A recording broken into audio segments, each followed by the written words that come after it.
Hey guys, how you doing? Welcome to another episode of Living Football with Smo.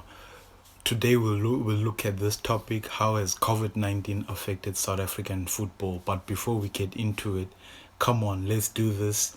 Do subscribe to the channel Living Africa Football with Smo. So yeah, we all know not our country is under an immense attack, not only our country but the world, an attack from an invincible army called COVID-19 or the coronavirus. So obviously we won't get into the specifics of what it is, but in this video we'll just look at how it has affected South African football.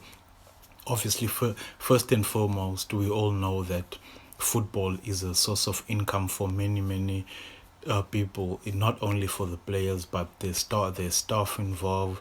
They're the owners. There are people who's selling food outside. So this is it's a big impact. But before we get into more detail of those, if you can just talk through about what the league looked like before before before this break caused by the COVID-19.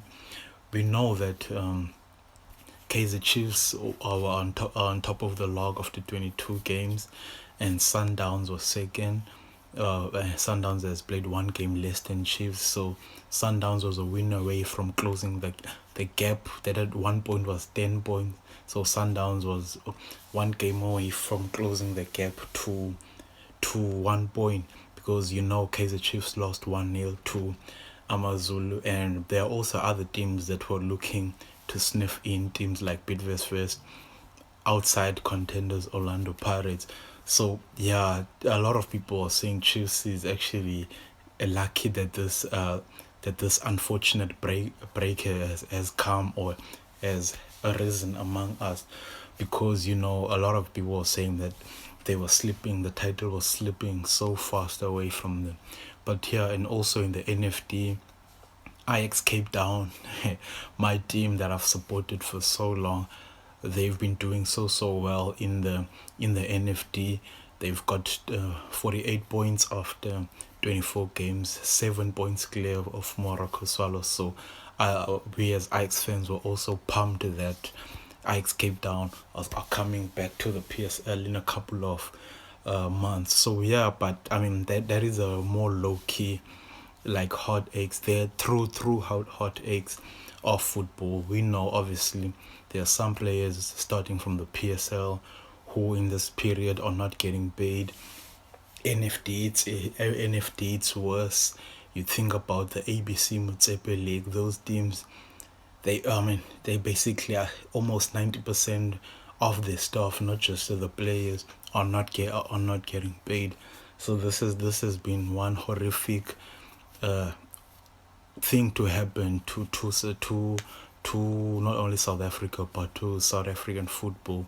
You also think about on match days when big games are playing, there are sports bars that open to watch the Soweto derby for example, or two.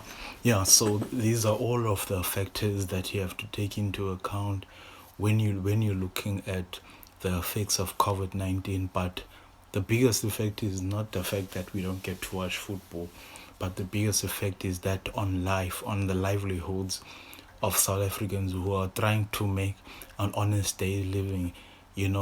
As I mentioned, it's soccer players, it's the staff, it's the guys who are selling food outside, it's the guys that are selling, informal traders that are selling vuvuzelas to us, the fans. So this COVID-19, it has really ravaged South African football, just like it has ravaged football in Europe. In Europe they are recording big numbers. I know in the English Premier League, the clubs, they say if this season is not finished, the Premier League could be sued for 760 million pounds. If you're converting that to South African rands, that's well over 20 billion rand that they could be sued for. So we want football to come back. Even it's a getaway place, man. Football, if things are not going so well, at least the weekend or on a Wednesday you're gonna go watch your favorite team. So yeah, quite interesting. Let me know below what you think on how you think the COVID-19 has affected South African football. And don't forget, let's do this. Subscribe. Talk soon.